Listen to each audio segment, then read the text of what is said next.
Hello friends, నమస్తే. ఉద్యోగులకు good news. ఇక కనీస వేతనం 30,000. దేశంలో కార్మికుల సామాజిక భద్రతను పెంచేందుకు మోదీ ప్రభుత్వం ప్రణాళికలు సిద్ధం చేస్తుంది. నెలవారీ జీతాల పరిమితిని రెట్టింపు చేసేందుకు సన్నాహాలు చేస్తుంది.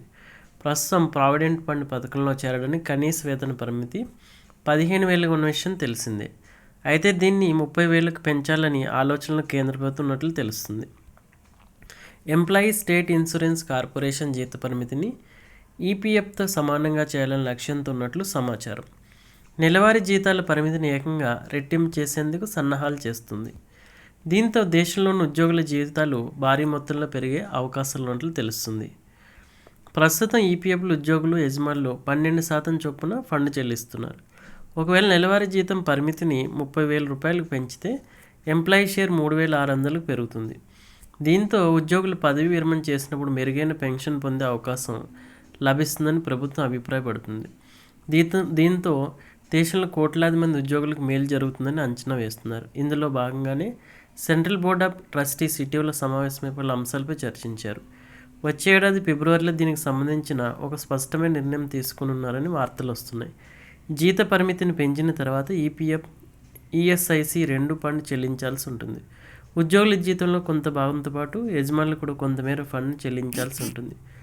ఈపీఎఫ్ లిమిట్ని కేంద్ర ప్రభుత్వం 2014 మార్చిన విషయం తెలిసిందే.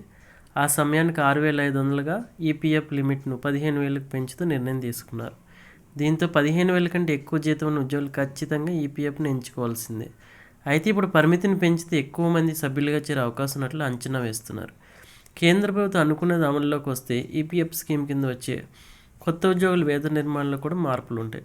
ఒకవేళ వేతన పరిమితిని పెంచితే ఈపీఎఫ్ ఖాతా, ఉద్యోగుల పెన్షన్ ఖాతాలోకి ఎక్కువ మొత్తంలో డబ్బు జమ అవుతుంది. ఉద్యోగి వాటాతో పాటు యజమాని సహకారం కూడా పెరుగుతుంది. దీంతో దేశంలో లక్షలాది మంది ఉద్యోగులకు ప్రయోజనం చేకూరుతుంది. అయితే కేంద్ర ప్రభుత్వం తీసుకునే నిర్ణయం అమలులోకి వస్తే ప్రభుత్వంతో పాటు ప్రైవేట్ రంగంపై ఆర్థిక భారం పడుతుంది. కంపెనీలు కనీస వేతనాన్ని పెంచాల్సి ఉంటుంది. ఏదైనా ఒక కంపెనీలో 20 కంటే ఎక్కువ మంది ఉద్యోగులు ఉంటే ఆ కంపెనీ ఖచ్చితంగా ఈపీఎఫ్లో నమోదు చేసుకోవాలనే విషయం తెలిసిందే. జీతం తీసుకునే ఉద్యోగి యాజమాన్యం ఈపీఎఫ్కు 12% కంట్రిబ్యూట్ చేయాల్సి ఉంటుంది.